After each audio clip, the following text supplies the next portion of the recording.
Hello बच्चों, स्वागत है आपका हमारे YouTube channel career for institute में। आशा करते हैं आप अच्छे होंगे और पूरे मेहनत से लगन से अपने 2023 यूपी बोर्ड परीक्षा की तैयारी कर रहे होंगे। तो जैसा कि हम लोग 3.6 पे थे, तो अब हम पहले 3.6 से पहले कुछ जो पुराना सवाल था उसको कुछ रिवाइज करवाएंगे। तो उदाहरण 17 हम लेंगे पहले, ठीक है। तो अगर आप इस चैनल पर नए हैं तो इसको शेयर, सब्सक्राइब, लाइक, कमेंट जरूर करिएगा ताकि हमारा हौसला बढ़ता रहे और आपको और अच्छा कंटेंट देने की कोशिश करें, ठीक है। तो पहली बात, आपको थोड़ा कुछ मोटिवेशन की बातें बता देते हैं। देखिए, मोटिवेशन कुछ नहीं है, आप किसी भी काम को करने से पहले उसमें क्यों लगा दीजिए कि आपको कोई काम क्यों करना है। अगर आप इसका कारण समझ जाएंगे कि हमको कोई काम क्यों करना है तो आप अपने मन से करेंगे, ठीक है। जैसे कि अभी आपको केवल बस ये सोचना है कि हमारे पास 2 महीना है, मेरे पास केवल यही यूपी बोर्ड में किस तरीके से ज़्यादा से ज़्यादा अच्छे मार्क्स ला सकें।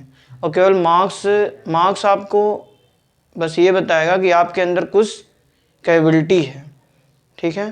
तो आप कुछ दिखा पाएंगे कि हम भी कुछ हैं, बस यही होता है। इसीलिए हम लोग पढ़ाई करते हैं। बाकी पढ़ाई करने से साथ साथ में हमको हमारी समझ विकसित होती है, और पढ़ाई करने से और क्या होता है, और हमारा जागरूकता बढ़ता है। तो अब हम ये रही कुछ बातें मोटिवेशन की। अब हम आते हैं उदाहरण 17, ठीक है। उदाहरण 17 बात करते हैं। तो उदाहरण 17 कैसे, एक बार देख लेते हैं कैसे करते हैं।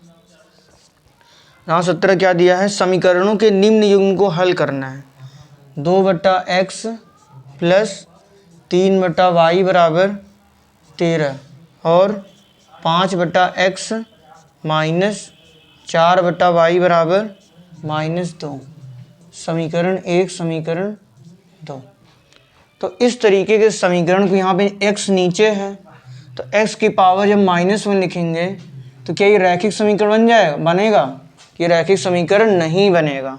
तो इसलिए पहले इसको हमको व्यवस्थित करना पड़ेगा, पुनः इसको रैखिक समीकरण बनाना पड़ेगा। तो इसके लिए क्या करना पड़ेगा, माना 1/x बराबर u और 1/y बराबर v। तो इसको करेंगे तो क्या आएगा, यहाँ पे रखेंगे 2 गुणे 1/x लिख सकते हैं इसको, प्लस 3 गुणे 1/y बराबर 13, अर्थात 2u प्लस 1/x गया u आ गया और प्लस 3 1/v जो है v, तो 13 हो गया, ठीक है। और इसमें क्या लिखेंगे, सिमिलरली 5u माइनस 4v बराबर -2। तो ये क्या हो गया, रैखिक समीकरण युग्म। इसमें u और v आपके 2 चर हो गए, ठीक है। अब इसमें u और v का मान निकालना है। तो सबसे आसान विधि क्या होता है, विलोपन विधि। तो इसमें हमको ये माइनस दिख रहा है, प्लस दिख रहा है, तो इसके v के गुणांक समान बनाएंगे। उसके लिए क्या करना पड़ेगा, 3 का गुणा इस समीकरण में और 4 गुणा उस समीकरण में, ठीक है। तो ये वही समीकरण, इसको हम 3 और 4 मान लेते हैं। इसको हम मान लेते हैं समीकरण 3 और इसको समीकरण मान लेते हैं 4 और इसको मान लेते हैं 5, ठीक है। तब क्या करेंगे, समीकरण 4 में किसका गुणा करेंगे, 4 का। इस समीकरण में इसका 4 का, और इस समीकरण में 4 का, और इस समीकरण में 3 का, उल्टा, ठीक है। 4 में किसका गुणा करेंगे, 4 में 4 का करेंगे, समीकरण 1 में 4 का, तथा समीकरण 5 में 3 का गुणा करने पर क्या होगा, समीकरण 4 में 4 करेंगे, क्या आएगा, 4 दूनी 8u प्लस 4 3 12v बराबर 13 चौका 52, और इसमें 3 का, 3 × 5 = 15u, 3 चौका 12v, 3 दूनी 6 माइनस। अब ये भी प्लस ये माइनस और इसका गुणांक समान हो गया है। अब दोनों को जोड़ देंगे तो जोड़ेंगे कट जाएगा, 15 8 कितना होता है, 15 8 23, 23u बराबर इसको घटा देंगे, 12 में 6 गया 6 4 46, अर्थात u बराबर 46/23 अर्थात 2। तो u बराबर 2 आ चुका है। अब इस u बराबर 2 का मान समीकरण 5 में रखने पर u बराबर 2 समीकरण 5 में रखने पर, तो 5 में रखेंगे क्या आएगा, 5 गुणे 2 माइनस 4 गुणे v बराबर -2 अर्थात 10 माइनस 4 गुणे v बराबर -2। अब इसको इधर ले आएंगे, इसको इधर, तो 10 इधर आएगा प्लस हो जाएगा, 10 + 2 बराबर इधर आएगा +4v, है ना। 10 2 12 बराबर 4 गुणे v अर्थात 12, ये 4 नीचे चला आएगा, 12/4 बराबर v अर्थात v बराबर क्या आ गया 3। तो u बराबर 2 v बराबर 3 समीकरण 3 में रखने पर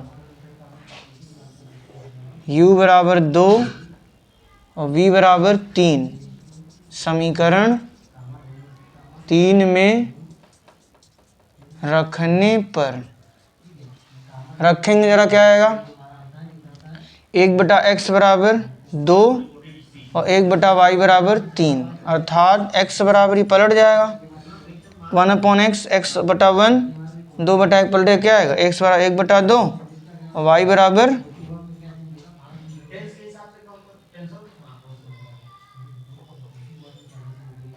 y बराबर 1/3।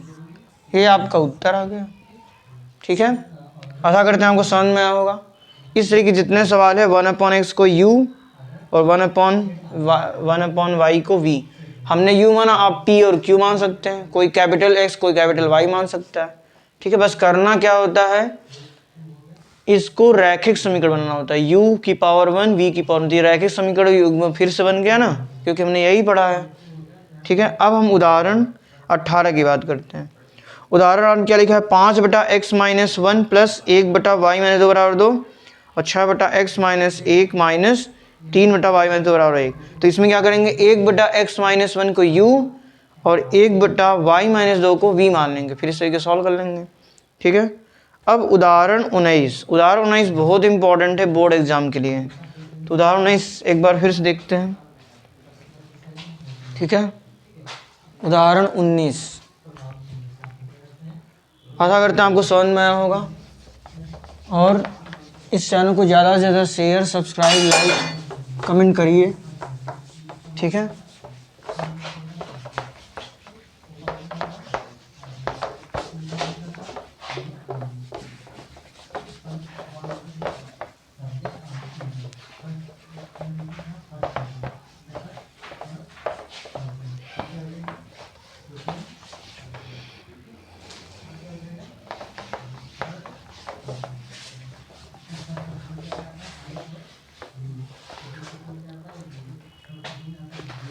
उदाहरण 19, एक नाव 10 घंटे में धारा के प्रतिकूल 30 किलोमीटर तथा धारा के अनुकूल 44 किलोमीटर जाती है।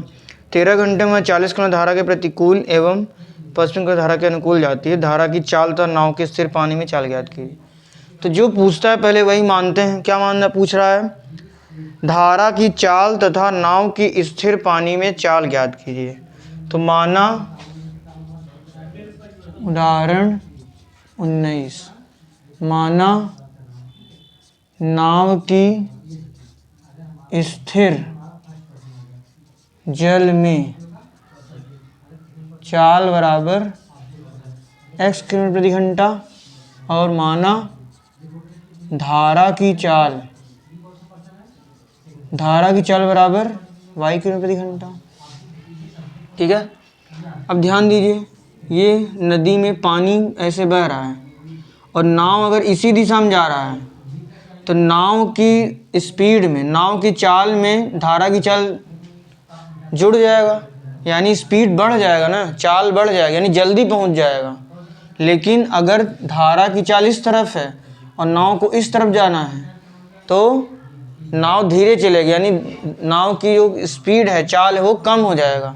तो अगर दोनों एक ही डायरेक्शन में, एक ही दिशा में होता है तो इसको क्या बोलते हैं, अनुकूल।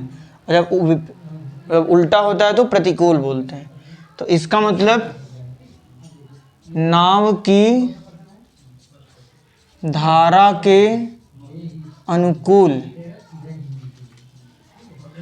चाल बराबर क्या हो जाएगा, x में y जुड़ जाएगा, x प्लस वाई प्रति घंटा किलोमीटर प्रति घंटा, और नाव की धारा के प्रतिकूल चाल बराबर x में चाल का घट जाएगा, नाव धारा की चाल घट जाएगा x माइनस वाई। अब प्रश्नानुसार क्या बोल रहा है,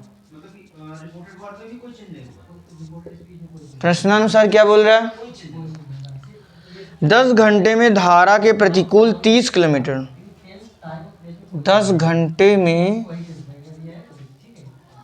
धारा के प्रतिकूल 30 किलोमीटर तथा धारा के अनुकूल 44 किलोमीटर जाती है। कौन, नाव 10 घंटे में धारा के प्रतिकूल 30 किलोमीटर तथा धारा के अनुकूल 44 किलोमीटर जाती है, यानी कुल समय 10 घंटा है ना, तो इधर 10 घंटा कुल समय लिख दिया। धारा के प्रतिकूल समय कितना लेगा, दूरी 30, दूरी बटा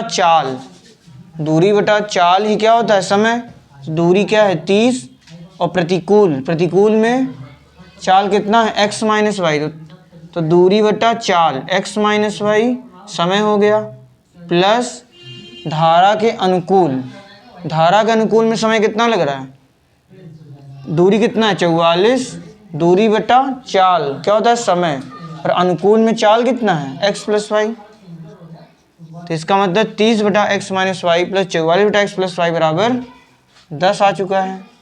ये आपका समीकरण 1 है। इसी तरह सिमिलरली हम क्या लिख सकते हैं, प्रश्नानुसार, तो इसका समीकरण डायरेक्ट लिख रहा है प्रश्नानुसार। प्रश्न में क्या कह रहा है, 13 घंटे में 40 किलोमीटर धारा के प्रतिकूल, तो धारा प्रतिकूल 40 बटा x माइनस वाई प्लस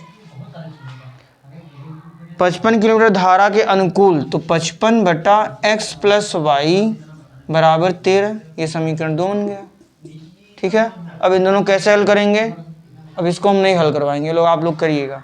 तो कैसे करेंगे, 30 गुणे, इसको ऐसे लिख सकते हैं ना, 30 गुणे 1 बटा x माइनस वाई प्लस 44 गुणे 1 बटा x प्लस वाई बराबर 10, और इसमें 40 गुणे 1 बटा x माइनस वाई प्लस 55 गुणे 1 बटा x प्लस वाई बराबर 13।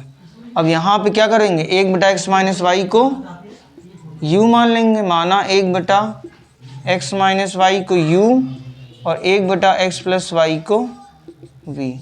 तो ये समीकरण क्या बन जाएगा, 30u प्लस 44v बराबर 10 और 40u प्लस 55v बराबर 13।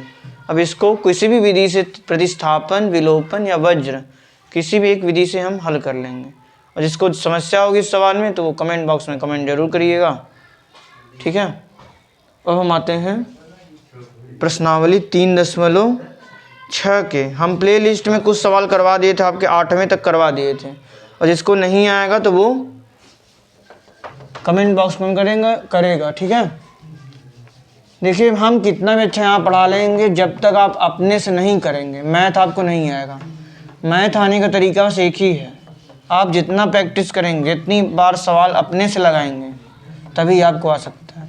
बाकी टीचर कितना भी अच्छा पढ़ाए आपको नहीं समझ में आएगा। बोर्ड में समझ में आ जाएगा थोड़ा बहुत, लेकिन घर पे जैसे आप करेंगे तो आपको ज़्यादा समझ में आएगा। यानी मैथ करने की चीज़ है, देखने की चीज़ नहीं है। ठीक है,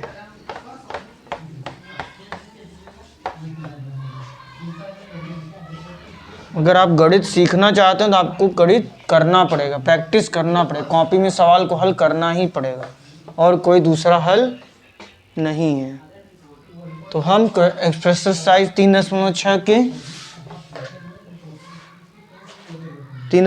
के पहले पार्ट में आते हैं, क्वेश्चन नंबर 2 के पहले में।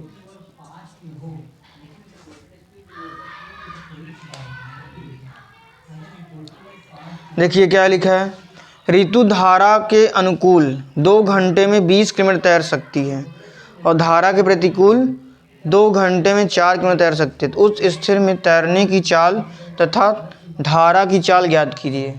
तो जो पूछता है वही मान लेते हैं। तो माना ऋतु की स्थिर जल में तैरने की चाल बराबर x किलोमीटर प्रति घंटा। माना धारा की चाल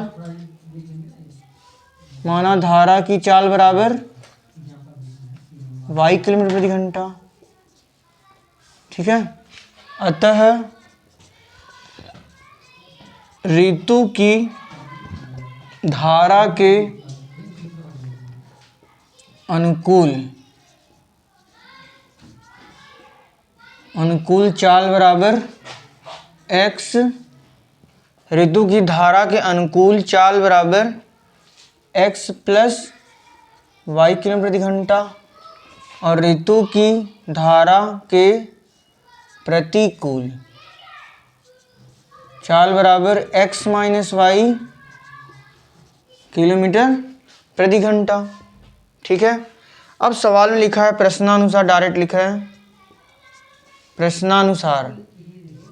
प्रश्न में क्या कह रहा है, ऋतु धारा के अनुकूल 2 घंटे में 20 किलोमीटर तैरती है। तो 2 घंटे में 20 किलोमीटर, तो 20 दूरी हो गया, समय 2 हो गया, दूरी बटा समय बराबर चाल। और चाल क्या है, अनुकूल कह रहा है ना, तो चाल कितना है x प्लस वाई, अर्थात 2 दहम्मा 10 बराबर x प्लस वाई, अर्थात x प्लस वाई बराबर 10।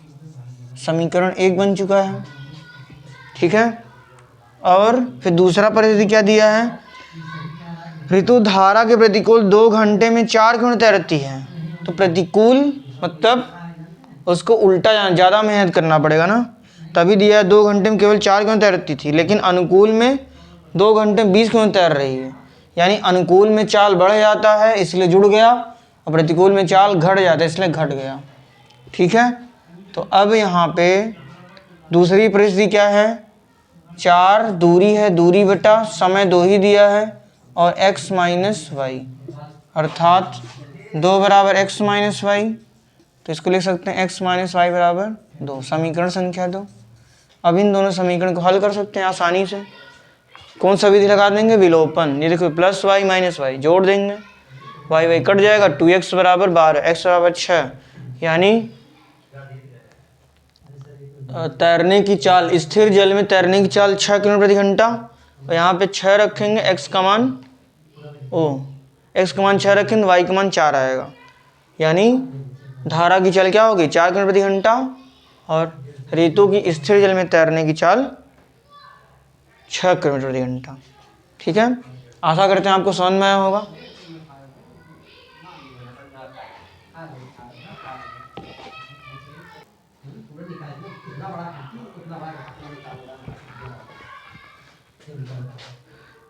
अब आते हैं दूसरा सवाल, अभी बाद में करेंगे, पहले तीसरा सवाल आते हैं। क्वेश्चन नंबर 2 का तीसरा पार्ट क्या है, रूही 300 किलोमीटर दूरी पर स्थित अपने घर जाने के लिए कुछ दूरी रेलगाड़ी द्वारा तथा कुछ दूरी बस द्वारा तय करती है। यदि वह 60 किलोमीटर रेलगाड़ी द्वारा तथा शेष बस द्वारा यात्रा करती है तो उसे 4 घंटे लगते हैं। यदि वह 100 किलोमीटर रेलगाड़ी से तथा शेष बस से यात्रा करे तो उसे 10 मिनट अधिक लगते हैं। रेलगाड़ी एवं बस की क्रमशः चाल ज्ञात कीजिए। तो जो चाल पूछ रहा है भाई मान लेते हैं। माना रेलगाड़ी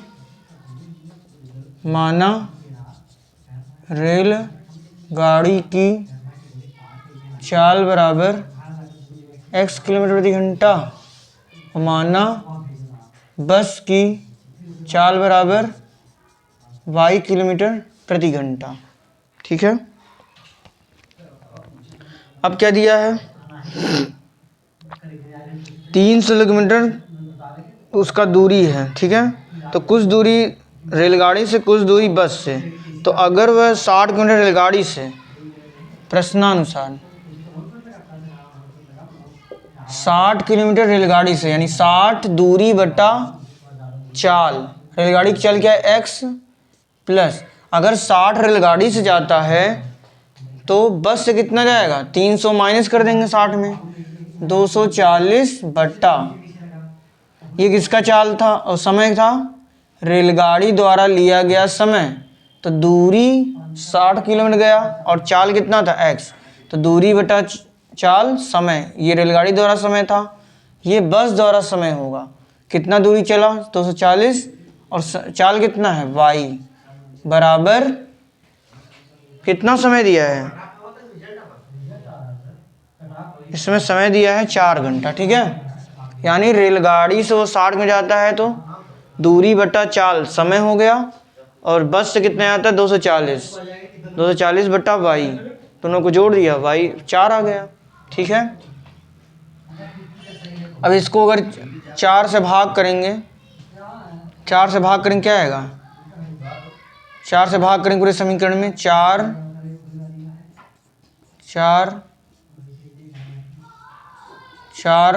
और ये 4 से करेंगे 1, 4 15, 4 6 60, अर्थात क्या आ गया 15 बटा x प्लस 60 बटा y बराबर 1। ठीक है, और फिर दूसरे परिस्थिति में क्या कह रहा है कि यदि वह 100 किलोमीटर रेलगाड़ी से, 100 किलोमीटर रेलगाड़ी से, तो रेलगाड़ी द्वारा समय कितना आएगा, दूरी बटा चाल, रेलगाड़ी का चाल क्या है x, दूरी बटा चाल x, प्लस अगर 100 रेलगाड़ी जाता है तो बस से कितना जाएगा, टोटल 300 है, 300 में 100 घटा देंगे, 200 बटा y बराबर कितना हो जाएगा, कितना समय दिया है, जो उसमें समय लग रहा था उससे 10 मिनट अधिक लग रहा है, तो उसमें कितना समय लगता है 4 घंटा, 4 प्लस 10 मिनट, 10 लिखेंगे क्या, नहीं ये घंटे में, ये मिनट में है, तो पहले इस मिनट को घंटे में बदलना पड़ेगा, तो 10 मिनट में कितने घंटा, 10 मिनट में कितने घंटा, 10 बटा 60, अगर 1 घंटा में 60 मिनट, तो 1 मिनट में कितना घंटा, 1 मिनट में 1 बटा 60 घंटा, और 10 मिनट में 10 का गुणा कर देंगे, 10 बटा 60, यानी 1 मिनट में 10 बटा 60 घंटा, तो 10 बटा 60 लिख देंगे, यानी 4 प्लस 1 बटा 6, अर्थात 4 से 24 है 25 बटा 6। तो समीकरण क्या बना, अगर पूरे समीकरण 25 से भाग करेंगे क्या आएगा, 100 बटा 25 गुणे x प्लस 200 बटा 25 गुणे y बराबर 25 बटा 6, और ये 25 से भाग कर रहे हैं तो 25 कटेगा, 25 अट्ठे 200, 25 चौका 100, तो 4 बटा x प्लस 8 बटा y बराबर कितना आया, 1 बटा 6। ये दूसरा समीकरण बन चुका है। तो इसमें क्या करेंगे, 1 बटा x बराबर u, 1 बटा y बराबर v, तो 15u प्लस 60v बराबर 1 बन चुका, 4u प्लस 8v बराबर 1 बटा 6, दूसरा समीकरण। अब इस समीकरण को आप हल कर लेंगे और आंसर आ जाएगा। ठीक है, इसमें मानेंगे क्या, 1 बटा x बराबर u, 1 बटा y बराबर v, जैसे हमने अभी पिछले क्वेश्चन में करवाया था। तो आशा करते हैं आपको समझ में आया होगा, और इसको किसी प्रकार की कोई समस्या हो कमेंट बॉक्स में जरूर करिएगा। Next question, question number 2। पहले बोल रहे हैं क्वेश्चन नंबर 2 थोड़ा से ध्यान देने वाली बात है, तो थोड़ा अच्छा सवाल है, इसको थोड़ा सोचने से आएगा, तो हम कोशिश करेंगे। देखते हैं क्वेश्चन नंबर 2 में क्या कह रहा है।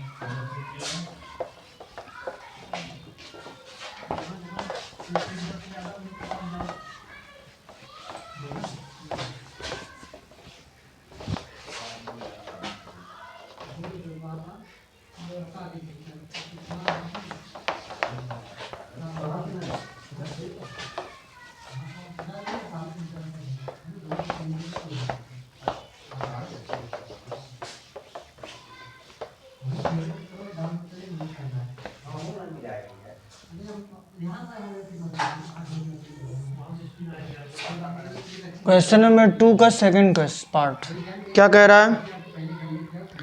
2 महिलाएं एवं 5 पुरुष एक कसीदे के काम को साथ साथ 4 दिन में पूरा कर सकते हैं, जबकि 3 महिलाएं एवं 6 पुरुष इसी काम को 3 दिन पूरा कर सकते हैं। ज्ञात कीजिए इसी कार्य को करने में अकेली महिला कितने समय लेगी, पुनः इसी कार्य को करने में एक अकेला पुरुष कितना समय लेगा। तो जो पूछ रहा है वही मान लेते हैं।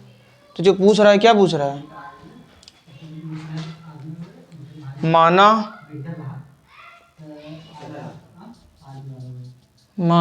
एक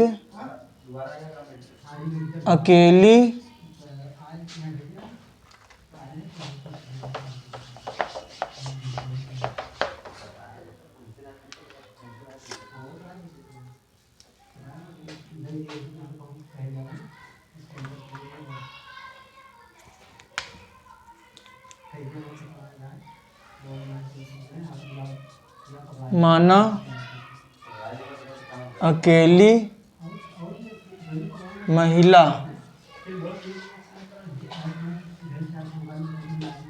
कसीदे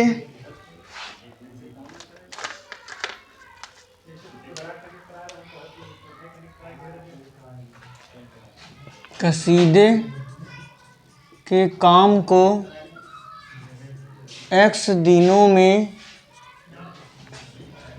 पूरा करती है। ठीक है, फिर माना अकेला पुरुष कसीदे के काम को Y दिनों में पूरा करता है। ठीक है, पूरा करता है। आप परीक्षा में ये डबल डैश नहीं लगाएंगे, पूरा लिखेंगे। ठीक है, डबल डैश का मतलब वही होता है जो ऊपर लिखा है। ठीक है, अब हम क्या करेंगे, ध्यान दीजिए। जैसे किसी आपके घर में, ध्यान दीजिएगा, कोई दीवार जैसे बन रहा है। ठीक है, अगर ये दीवार 2 दिन में पूरा होता है, यानी इस दीवार को पूरा बनाने में, जोड़ने में 2 दिन लगता है, तो 1 दिन में कितना दीवार बना होगा? आधा बना होगा। तभी तो आज इतना हुआ, कल इतना पूरा हो जाएगा। अगर दीवार में को बनाने के लिए 5 दिन लग रहा है, तो 1 दिन में कितना बना होगा? इसका 5वां भाग, 1 2 3 4 5, यानी 1/5 पहले दिन, फिर दूसरे दिन 2/5, फिर तीसरे दिन 3/5, फिर चौथे दिन 4/5, 5/5, यानी 5 दिन में पूरा दीवार बन जाएगा। यानी जितने दिनों में पूरा होता है, अगर 1 दिन का काम पूछा जाए तो उसी को उल्टा हो जाता है। इसका मतलब अकेली महिला X दिनों में पूरा करती है, तो महिला द्वारा 1 दिन में काम किया गया काम 1/X हो जाएगा। ठीक है, अकेला पुरुष द्वारा 1 दिन में किया गया काम 1/Y।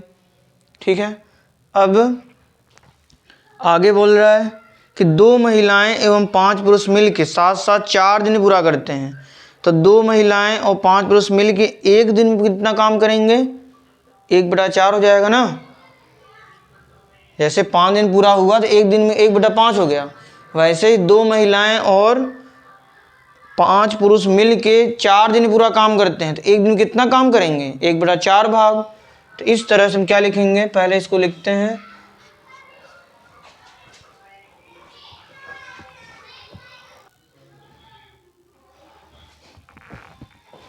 इसमें हम क्या बता रहे थे, माना अकेली महिला कसीदे काम को X दिनों में पूरा करती है और अकेला पुरुष Y दिनों में पूरा करता है।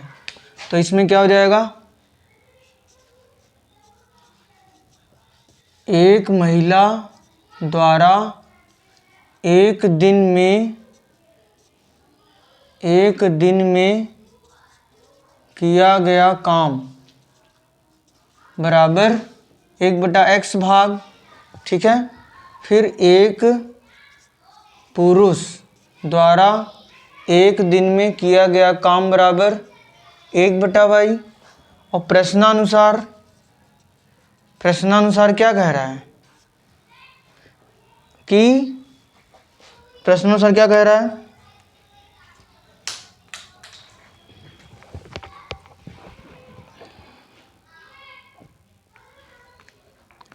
प्रश्नानुसार 2 महिलाएं एवं 5 पुरुष मिलकर 4 दिन पूरा करते हैं। तो इसका मतलब 1 दिन में, पहले इसको लिख लेते हैं क्या, प्रश्नानुसार 2 महिलाएं एवं 5 पुरुष। 2 महिलाएं एवं 5 पुरुष कसीदे के काम को कितने दिन पूरा करते हैं? 4 दिन में।